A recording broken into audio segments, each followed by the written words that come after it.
Nixon plays the China card as part of the ongoing tug of war over the China card in Twilight Struggle.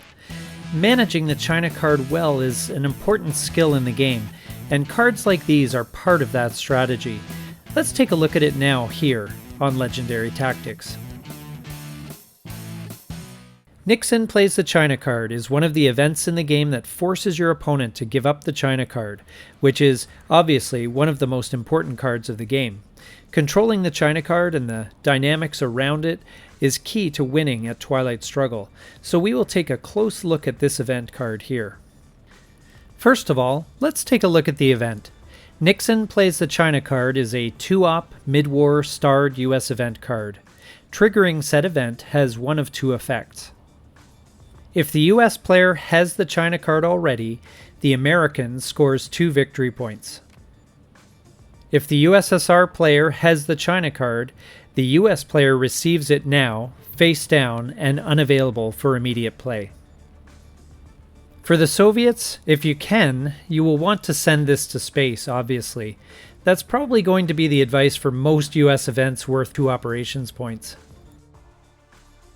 But if that's not possible, or if you are ahead by a lot of victory points, you may want to play the China card first for the operations points, and then play the Nixon plays the China card event, giving the US the 2 victory points. With the use of potentially 7 operations points between these 2 cards, you should be able to do something to make up the victory points that are lost.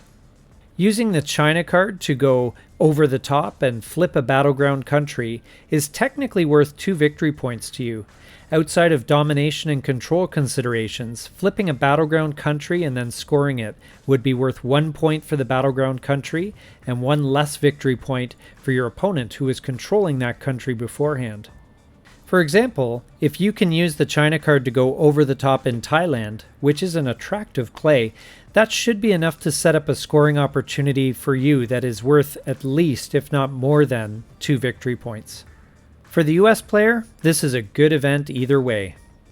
2 victory points in exchange for 2 operations points is worth it, especially if played later in the game or if either side is close to victory.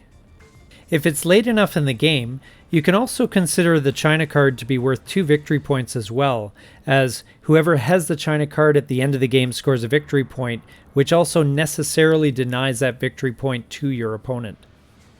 But arguably, the China card is worth more than a couple of victory points. It can always be utilized to great effect as a hand management tool and as a way to make a power play, especially in Asia, which makes it much more valuable.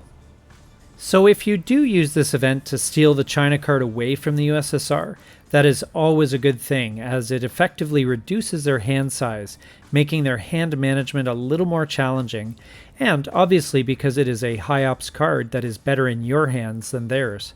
If you want to do this, you will generally want to play this as a headline or at least early on in your turn, before the USSR has a chance to play it.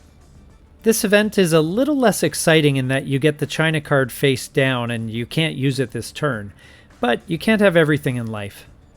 And don't forget the classic move of playing the China card and then following up with this event card to steal it right back. This maneuver does come at the potentially high cost of an action round though, so you'll have to consider that when evaluating whether it will work for you. So for the Soviet player, this card might be worth sending to space, but if you can't, ensure the US has the China card ahead of playing it and take the 2 victory point hit. And for the US player, use this event in whatever way serves you best. If you need some victory points to creep closer to victory or just stave off defeat, there's nothing wrong with using it to grab the victory points. Otherwise, take the China card away from the Soviets before they can do damage with it. This has been our analysis of the Nixon plays the China card event card in Twilight Struggle. We hope you got some value from this video, and if you did, please take a moment to like, subscribe, and comment down below. Thank you so much for watching. This is NATO with Legendary Tactics.